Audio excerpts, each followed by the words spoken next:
आजम खान के बाद अब इरफान सोलंकी से अखिलेश यादव की मुलाकात। बिहार चुनाव पर बोल दी बहुत बड़ी बात, तेजस्वी के लिए मांगी दुआ और फिर दिया ये धाकड़ बयान। अखिलेश को मुख्यमंत्री बनाने की खाई सपाइयों ने कसम, दिखाएंगे फिर से चुनावी मैदान में दम। अखिलेश से मिलते ही लगाई ऐसी दहाड़, हर कोई देखकर रह गया हैरान। आजम खान के बाद अब एक और मुस्लिम नेता ने अखिलेश को जिताने की कसम खा ली है, जिसने सपाइयों का जोश हाई कर दिया है, क्योंकि ये मुस्लिम नेता कोई और नहीं बल्कि इरफान सोलंकी है, जिनके लिए अक्सर ऐसा कहा जाता था कि वो दूसरे आजम खान बनने जा रहे हैं। लेकिन अब आजम खान और इरफान सोलंकी दोनों अखिलेश को जिताने के लिए चुनावी मैदान में ताकत झोंक देंगे। ऐसा हम नहीं, खुद इरफान सोलंकी ने अखिलेश से मुलाकात के बाद ये बयान दिया है। इसके साथ से ही बिहार में तेजस्वी के लिए जो कहा है उसकी चर्चा अब चारों ओर हो रही है। सिर्फ यही नहीं, उन्होंने मीडिया के सामने इस बात को कहा है कि अखिलेश ने हर कदम पर उनकी मदद की है। बता दें, करीब 34 महीने के बाद इरफान सोलंकी को कोर्ट ने जमानत दी थी। उनके बाहर आने के बाद तमाम तरह की चर्चाएं सियासी गलियारों में हो रही थी, क्योंकि इरफान सोलंकी एक ऐसे सपा नेता है जो कभी भी अपनी विधानसभा सीट से नहीं हारे हैं। लेकिन जेल जाने और सजा मिलने के बाद उनकी सीट पर पत्नी नसीम सोलंकी ने चुनाव लड़ा था और उन्होंने ऐतिहासिक जीत दर्ज की थी, जो बीजेपी के लिए किसी झटके से कम नहीं थी, क्योंकि ये सीसामऊ वही विधानसभा सीट है जहां योगी से लेकर तमाम बीजेपी नेताओं की फौज ने प्रचार किया था। हालांकि अब जमानत मिलने के बाद उन्होंने अखिलेश यादव से सपरिवार जाकर मुलाकात की है। पत्नी और बच्चों के साथ पहुंचे इरफान ने अखिलेश के सामने सिर झुकाया और कहा, मेरे बुरे वक्त में हमारे राष्ट्रीय अध्यक्ष ने एक परिवार की तरह साथ दिया, मेरी पत्नी को टिकट देकर इज्जत बढ़ाई, इसलिए आज शुक्रिया अदा करने आया।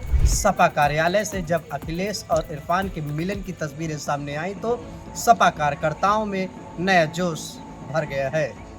इस मुलाकात के बाद इरफान सोलंकी ने कहा कि 3 साल मैंने जेल की दीवारों के पीछे गुजारे, लेकिन अखिलेश यादव ने कानूनी मदद से लेकर मनोबल तक हर स्तर पर साथ दिया। सीसामऊ के पूर्व विधायक पर जमीन कब्जाने और आगजनी जैसे मामलों में सजा हुई थी, लेकिन उन्होंने इसे सियासी साजिश बताया। दिसंबर 2022 में जेल गए इरफान ने अब आजादी की हवा के साथ अखिलेश के सामने वापसी का ऐलान कर दिया है। दिलचस्प बात यह है कि जब इरफान सोलंकी जेल में बंद थे तब अखिलेश यादव खुद कानपुर जेल जाकर उनसे मुलाकात किए थे और वहीं साथ ही साथ उन्होंने कहा था कि इरफान जैसे साथी मिलना मुश्किल है, ये समाजवादी पार्टी की रीढ़ है। अब वही इरफान आज खुलकर बोल रहे हैं कि 2027 में यूपी में समाजवादी सरकार बननी तय है, बस ऊपर वाला मेरे केस में स्टे दे दे।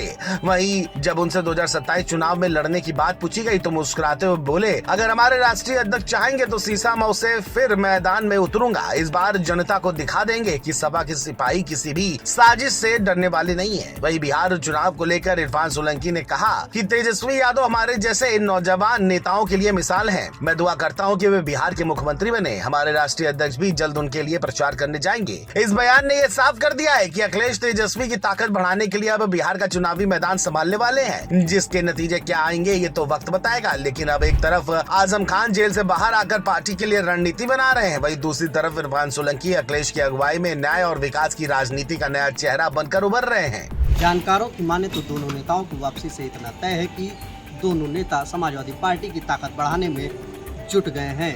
अब क्या कुछ होता है यह आने वाले समय में देखने वाली बात होगी।